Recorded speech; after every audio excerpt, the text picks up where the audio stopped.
Fifth Hour Radio Show. Dee, I want to first thank you for taking time out and speaking with us because I know you're a really busy person. I am an incredibly busy person, but I wanted to be with you. Oh, that's humbling. That's humbling. I know you got 2 new books out. You're being reunited with Steven Spielberg on an upcoming ABC series, The Whispers. But let's just start off with your books. What made you transition from acting to writing? Like a lot of people in this life, I got hurt in a lot of places, and people died on me, and people abandoned me, and life challenged me, and I really got a handle on how to get back up on the horse, so to speak, and really be happy again. And so I really wanted to take that message out about how to do it in an easy, understandable, not woo-woo way.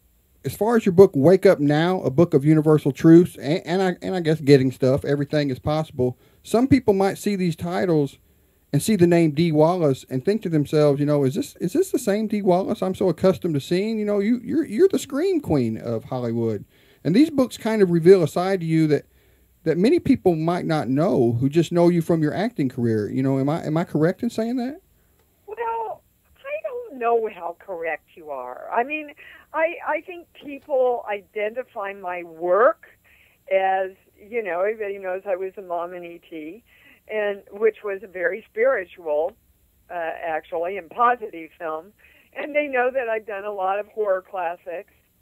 But most of all, I hope they know Dee Wallace, the person Dee Wallace, and the good person that I am, the person of integrity that I am, the person with a sense of humor that's a great mom.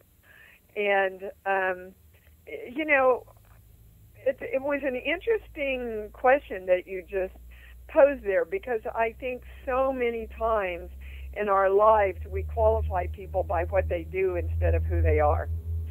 And it's who you are that you take out into the world that makes a difference, not particularly the job you do yourself through, So on the other hand, I have a very glib answer for you, which is I've been studying fear my entire career, so who better than to write about it? But I can tell you that the scary movies that I've done have nothing in comparison to the fears in my own life that I had to conquer.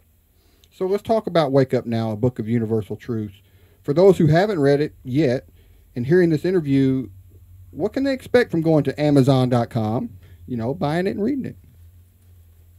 Well, you can expect some really short daily or weekly, however you want to use the book, insights into the latest of what's going on in the energy of the world today, what's up for the collective consciousness, the true understandings of questions that you have about just about everything.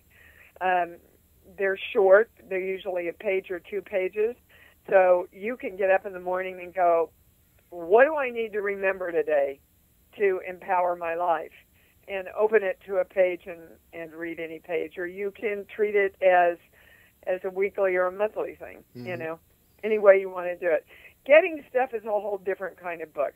It's completely channeled information in a really funny, clever, fun way that's simply put, but it's every single thing that you need to know about the creation process and getting what you want, getting stuff. And, of course, the getting stuff is more about getting back to you. It's very much the E.T. story. If you want to get home, you've got to go to yourself, depend on yourself, use yourself, and take yourself where you want to be. Wake Up Now is a compilation of weekly articles, the best of the weekly articles that I write, and so many of my clients and followers kept saying to me, Dee, you really need to get these out to the public. You really need to put them together in a format of some kind. That's how that book shaped itself. Getting Stuff is, and these are 2 ebooks, by the way. My other 3 books are that you can also get Barnes & Noble and Amazon and are in print. But these 2 are ebooks. And Getting Stuff happened because within the space of a year, we covered through the channel so much information about what you needed to know, like why water affected creation so much, and where everybody's falling out in their focus, for example. But we're a soundbite society, and if you're going to create anything, you've got to learn how to hold your focus on it. Most of us allow our focus to be pulled from us instantaneously throughout every day. And so you have to learn how to bring yourself back and hold your focus and go, okay, I'm going to keep my sights on this. And this is scientific, by the way. This isn't a bunch of woo-woo stuff. Science has many, many, many tests to show that when you are focused on something, it actually becomes a reality. You pull your focus from it, and it's essentially not there.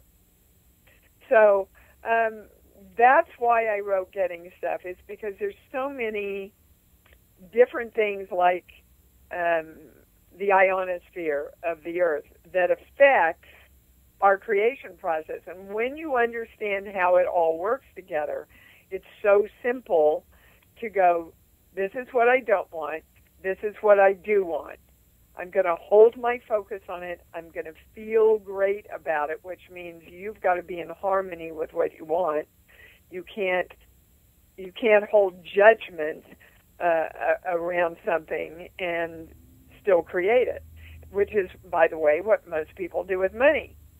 Right? I hate money because I don't have enough money, and I hate them because they do have enough money, and you know, they're egotistical people who don't care about other people because they've got money and all that crap that we've vicious been taught. cycle, a vicious cycle, that's for sure. Yeah, and then you turn around and go, well, gosh, universe, could I have more money?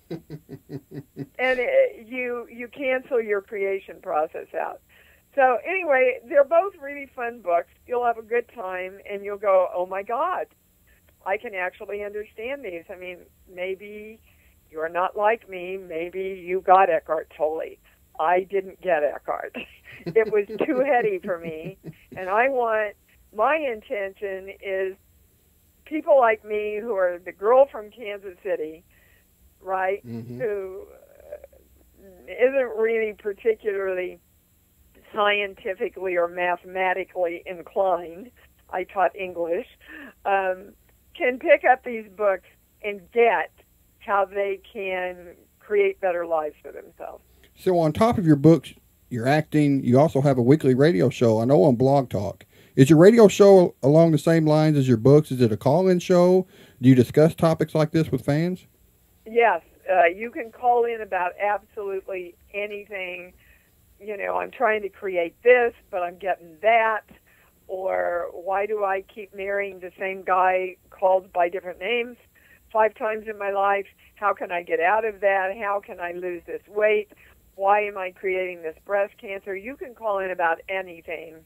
And the information that comes through the channel is just really remarkable. It's very, very empowering when you take your own creation process back. It's just really empowering. And yes, I'm recurring on Grimm, and also on the ABC Spielberg news show. It'll be a mid-season replacement called The Whispers. So what's up with being reunited with Mr. Spielberg? I know, it's about time, don't you think? I know you're excited, and I'm sure he's excited too. Well, you should call him and get him on and ask him. I will. I'm going to have to find somebody to give me his phone number, though. Yeah, well, it wouldn't be me, honey. You know, I can't give a lot away. It's a very intense, kind of scary drama about things that are happening to children, and we don't really understand what's going on. yet.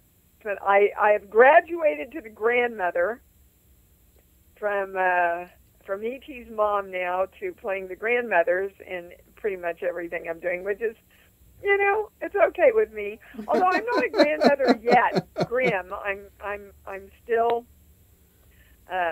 Monroe's mom, where I'm hoping that maybe a little one comes along this year, and they write a really fabulous story where the grandmother has to come in and take care of them. I'm writing my own recurring role here. You need to write. You're writing your own script. That's part of creating. So, being someone who's worked motion pictures as well as television, do you have a preference of the two, or are they basically the same thing, only different? It depends on the vehicle. It really does.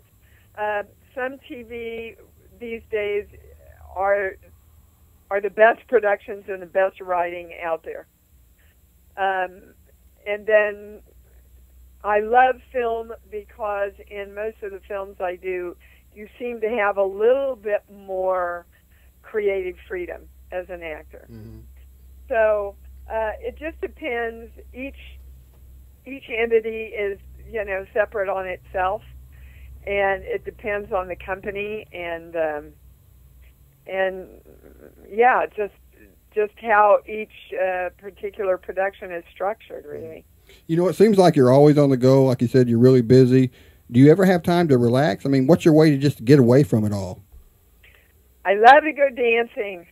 And I love to go out to dinner and have movies. Right now I'm planning my daughter's wedding with her, so we're doing a lot of that stuff.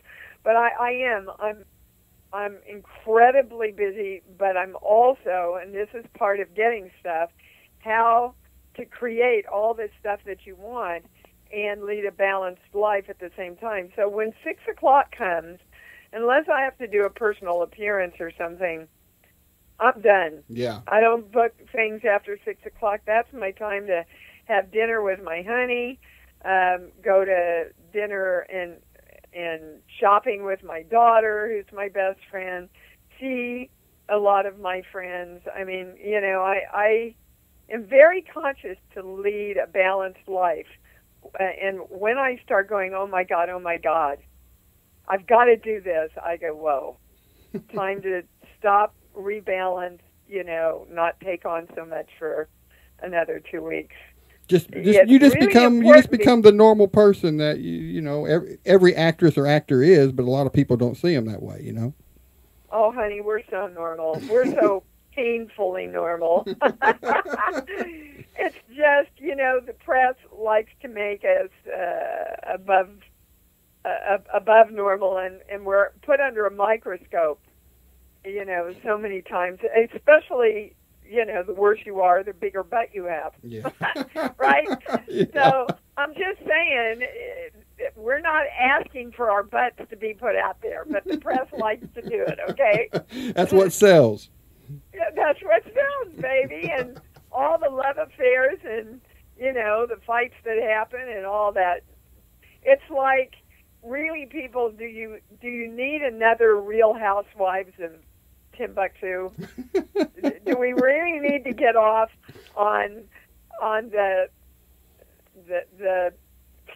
sickness of people who are so angry in their lives they don't know how to run their lives? I mean, really? Do we need to feel better about ourselves by watching I don't get it myself, but hey, it's America. Yeah, so. Reality's a big thing right now. Yeah, except and then half the movies you go to are, let's go watch the end of the world in a different way. Yeah, right? yeah. How many ways can the world come to an end?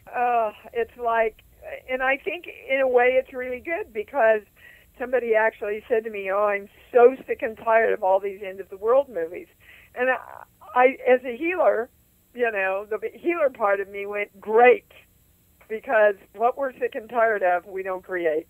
Well, Dee, where can people go as far as website, social media, anything like that to get more information about you and what you're up to? I'm all over Facebook and Twitter and my website, and there's a lot of free, neat stuff on my website, by the way, is DeeWallace.com. you can go on there. There's a direct link to the radio shows you can tune in from. There's a lot of free product, seminars that I'm doing, and links to the book and all that good stuff. Everything about Dee is there, pretty much. Well, Dee, I want to thank you. I know you're busy. Like I said, I might have already ran over the time slot that we had for you. It's been well. I do that with cute guys, you know. Oh well, you know. Hey, let me just brush my shoulder off a little bit. I won't let my wife hear that one. She might get a little jealous. Oh, okay. Well, you tell her I've got a honey too. I will. So we just got a mutual admiration society going here. Dee, thank you so much. It's been a You're real welcome, honor. baby. Have a great afternoon. You too. Thank you. Bye. Bye-bye.